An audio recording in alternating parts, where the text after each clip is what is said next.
I hesitate even sharing this story. It's so odd, so weird, that you won't believe a word. But I swear this happened, and it haunts me to this day. I used to take these solitary walks through my neighborhood, a seemingly safe, mundane suburban loop. No music, no podcasts, just the rhythm of my footsteps and my thoughts to keep me company. One evening, I reached into my back pocket for my iPhone, and it wasn't there. Gone. It must have fallen from my pocket somehow. I doubled back, scanning the sidewalk, peering into the underbrush, but nothing. Then I remembered that Apple had an app for finding lost Apple gear called Find My. Filled with hope, I hurried and opened the Find My app on my iPad. Immediately, a pinpoint appeared on a digital map. Yes. But then I noticed something odd. The indicated location of my lost phone was nowhere near my walking route. It was miles away, in what looked like the woods, the middle of nowhere. But how? Only one thing made sense. Someone driving through my neighborhood must have found my phone, then kept driving. When they failed to unlock it, they tossed it out the window.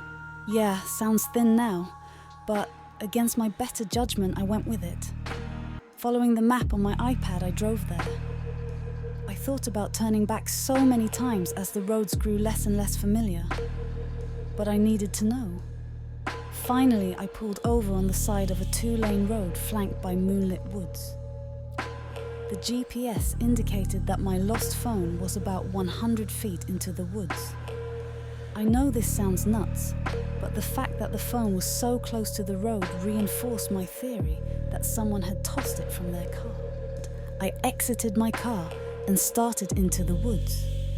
The long shadows cast by moonlight was beautiful and eerie at the same time. My heartbeat seemed to quicken with each step deeper into the woods. Then my foot stepped on something hard and metallic. I bent down and picked it up. It was a smashed iPhone, its screen shattered into a spiderweb of glass. My heart sank. For some reason, I thought I'd find my phone in one piece, but suddenly my eyes caught a glimmer in the moonlight. Something on the ground.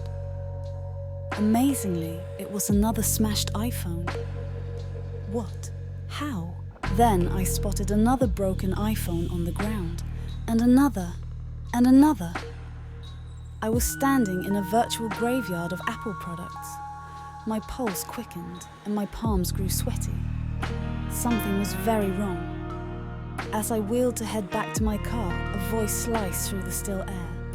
Don't be afraid. I stopped breathing as a man stepped out from behind a tree. Impossibly, along with a black ski mask, he was wearing a black Apple employee t-shirt. My mind flooded with confusion and fear.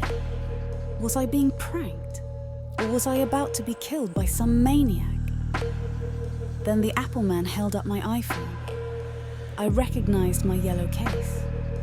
In an unsettlingly calm voice, he said, "You drove all this way for this?"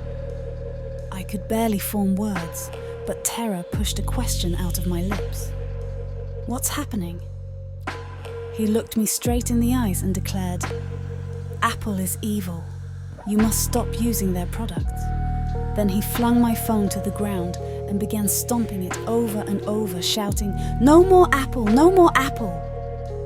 I ran for my life, tripping and stumbling. I fumbled into my car, locked the doors and sped away. When I got home, every Apple product I had went straight into the trash. I couldn't bear to hold them, to look at them, without being dragged back into the terror of that night. So that's it. That's my crazy story. To this day, I don't use Apple products or step foot into any of their stores. To be honest, I don't even eat apples any longer.